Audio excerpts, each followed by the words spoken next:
आप सभी को मेरी राम राम हरिभूमि न्यूज बुलेटिन में आपका स्वागत है।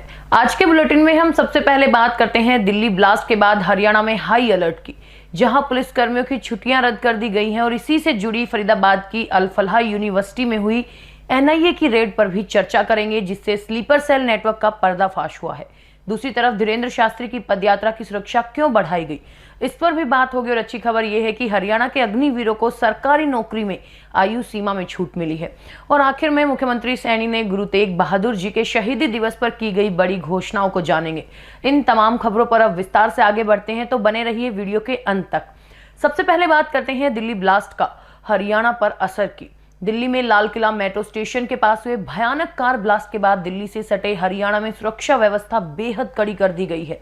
इस आतंकी घटना के दूसरे दिन भी दिल्ली से सटे गुरुग्राम, सोनीपत, फरीदाबाद और झज्जर समेत पूरे राज्य के महत्वपूर्ण स्थानों पर सघन चेकिंग अभियान चलाया गया। स्थिति की गंभीरता को देखते हुए हरियाणा पुलिस ने सख्त कदम उठाकर सभी पुलिसकर्मियों की छुट्टियां रद्द कर दी हैं और अधिकारियों को बिना अनुमति जिले से बाहर न जाने के निर्देश दिए गए। डीजीपी ओपी सिंह ने सोशल मीडिया पर हाई अलर्ट की पुष्टि कर लोगों से संदिग्ध गतिविधियों की सूचना तुरंत डायल 112 पर देने को कहा। उनके निर्देश पर interstate border, public transport, parking area, hotel और धर्मशालाओं पर विशेष सतर्कता बरती जा रही है। गाड़ियों की गहन चेकिंग के लिए गुरुग्राम के कापसहेड़ा और बहादुरगढ़ के टिकरी बॉर्डर पर कड़ा पहरा है। पुलिस वाहनों की बारीकी से जांच कर रही है। फरीदाबाद पुलिस फतेहपुर तगा गांव के घरों और दुकानों की तलाशी ले रही है। रेवाड़ी पुलिस ने सुरक्षा सुनिश्चित करने के लिए 56 स्थानों पर नाके लगाए हैं। सार्वजनिक स्थानों और ट्रेनों पर भी विशेष निगरानी है। पानीपत और अंबाला कैंट जैसे वेस्ट रेलवे स्टेशनों पर जीआरपी और आरपीएफ द्वारा ट्रेनों तथा यात्रियों के सामान की सघन जांच की जा रही है। सिरसा, पंचकुला और यमुनानगर जैसे जिलों में पुलिस होटलों में ठहरे हुए लोगों के आईडी प्रूफ की गहनता से चेकिंग कर रही है। झज्जर पुलिस कमिश्नर ने सभी एसएचओ और सीआईए यूनिटों को बॉर्डर पर अलर्ट रहने का निर्देश दिया है। हरियाणा पुलिस की ये कार्रवाई दर्शाती है कि राज्य किसी भी आतंकी गतिविधि का मुकाबला करने के लिए पूरी तरह से तैयार है। अब बात करते हैं फरीदाबाद की, जहां 2900 किलोग्राम विस्फोटक बरामद होने और दिल्ली ब्लास्ट के तार अल फलाह यूनिवर्सिटी से जुड़ने के बाद पुलिस और एनआईए ने यूनिवर्सिटी में बड़ी कार्रवाई की। यूनिवर्सिटी के अंदर और बाहर पुलिस बल तैनात कर घेराबंदी की गई और करीब 1.5 घंटे चली इस रेड के दौरान यूनिवर्सिटी की लैब में काम करने वाले 3 लोगों को पूछताछ के लिए हिरासत में लिया गया। हालांकि ये छात्र हैं या कर्मचारी, इसकी औपचारिक पुष्टि नहीं हुई है। और पुलिस ने यूनिवर्सिटी के पास के फतेहपुर तगा गांव की मस्जिदों में भी जांच की, जहां गिरफ्तार डॉक्टर मुजमिल शकील नमाज के लिए आता था। इस दौरान पुलिस ने जम्मू कश्मीर, तमिलनाडु और नूहू से आए जमातियों से पूछताछ की और शक के आधार पर 4 जमातियों को हिरासत में भी लिया है। ये जमाती जम्मू कश्मीर, तमिलनाडु, ओडिशा और पलवल के हथीन के रहने वाले हैं। पुलिस सूत्रों के मुताबिक इनके फोन में व्हाट्सएप की कुछ चैट डिलीट पाई गई, जिसके बाद इन्हें पूछताछ के लिए ले जाया गया। जांच में सामने आया कि दिल्ली ब्लास्ट का आरोपी डॉक्टर उमर नबी भी इसी यूनिवर्सिटी में डॉक्टर था और ब्लास्ट वाले दिन यहीं से i20 कार लेकर निकला था।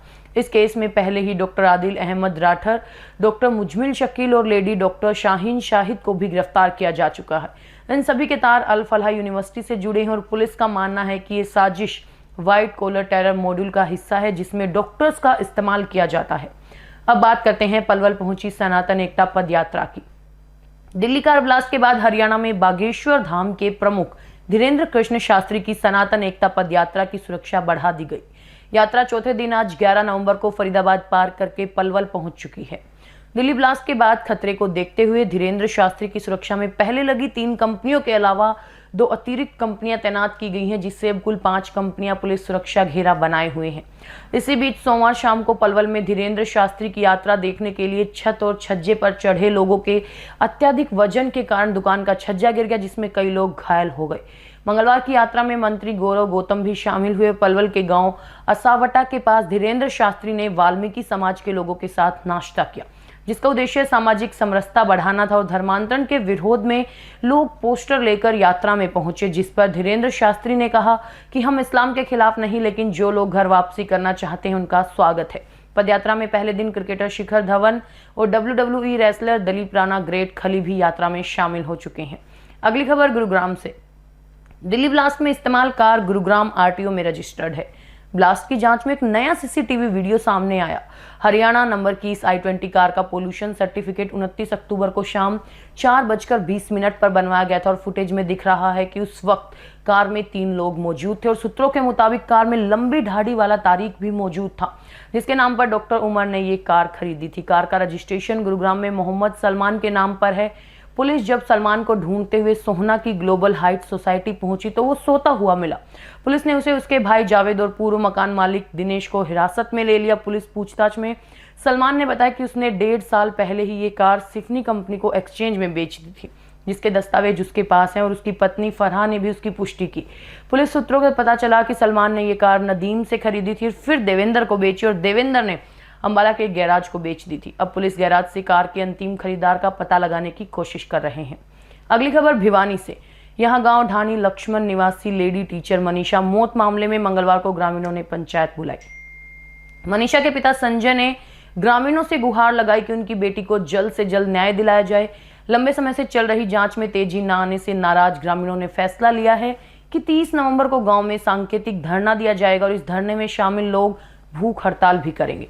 ग्रामीणों की मुख्य मांग है कि मामले की जांच कर रही सीबीआई की कार्रवाई कहां तक पहुंची है, इसकी जानकारी सार्वजनिक की जाए और दोषियों को उजागर कर गिरफ्तार किया जाए। किसान नेता सुरेश कोत ने भी जांच में तेजी लाने के लिए सरकार को चेतावनी स्वरूप सांकेतिक धरने का सुझाव दिया।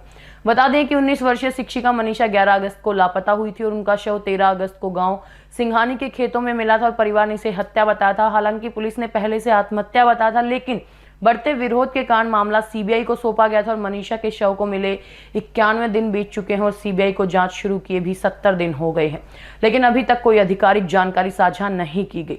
अब बात करते हैं अग्निवीरों की। हरियाणा सरकार ने राज्य के अग्निवीरों को बड़ी राहत देते हुए सरकारी नौकरियों में आयु सीमा में छूट को लेकर आधिकारिक नोटिफिकेशन जारी कर दिया है। जी हां, लंबे समय से विचाराधीन इस प्रस्ताव पर अब सरकार ने निर्णय लेते हुए हरियाणा के मूल निवासी भूतपूर्व अग्निवीरों को सीधी भर्ती के दौरान ऊपरी आयु सीमा में छूट देने की घोषणा की है। जारी नोटिफिकेशन के अनुसार अग्निवीरों को ग्रुप बी और ग्रुप सी श्रेणी के पदों के लिए निर्धारित ऊपरी आयु सीमा में 3 वर्ष की छूट दी जाएगी।